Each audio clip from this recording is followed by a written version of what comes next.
This is Derek with John-Olav Einemo, correct? That's how I say it? Okay. I'm here for Studio MMA and MMA Nut.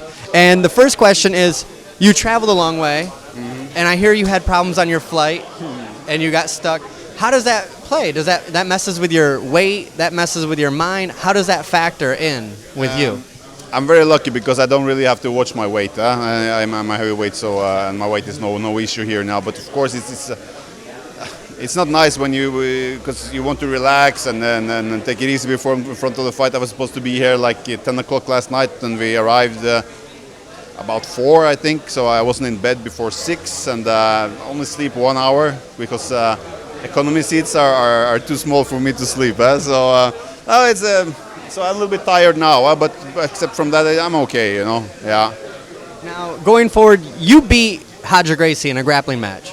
How does a guy from Golden Glory, who's a kickboxing team, beat one of the greatest grapplers on earth in a grappling match? How did you do it? I don't know, but at that time I was doing only grappling. At that time, I had some MMA fights, but that was before my contract with Golden Glory. Okay. I don't know, man. There was in Brazil in 2003, and I had a good year this year. I won the tournament at that time, and I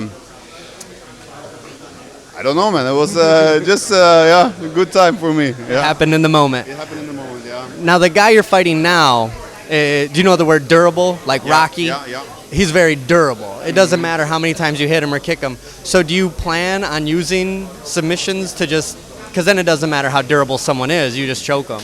Do you plan on trying to do that, or are you just going to beat down, and then if the submission comes, take it? Of course, it's difficult to say how the fight going to be,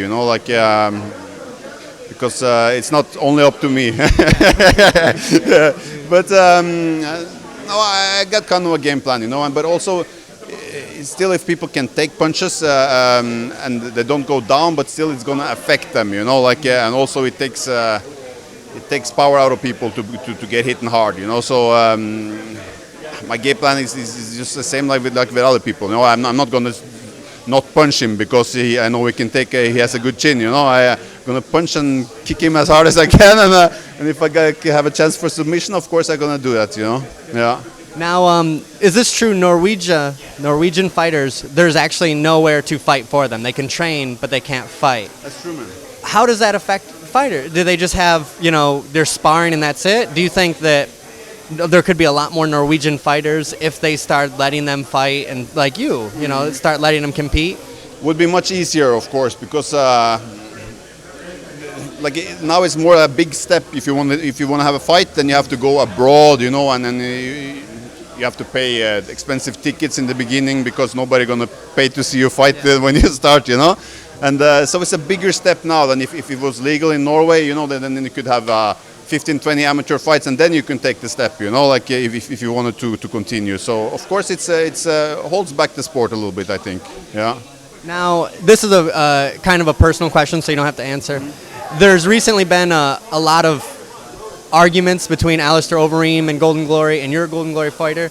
Are you in that at all, or do you stay out of it completely? The contracts, the management, do you stay out of it completely, or was that something you're now looking into, or how does it work? No, I try to really stay out of it. I have done a lot of training with Alistair, and I'm grateful for the help he have given me. But I'm also behind my team. So it's a difficult and sad situation,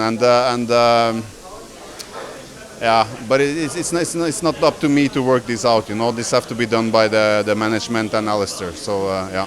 Now, how do you keep your grappling as strong with a primarily kickboxing team? Do you have good jiu-jitsu guys there as well? Do you have a full team, or do you think because now your Golden Glory is very kickboxing oriented, do you think some things might not be as sharp today as they were?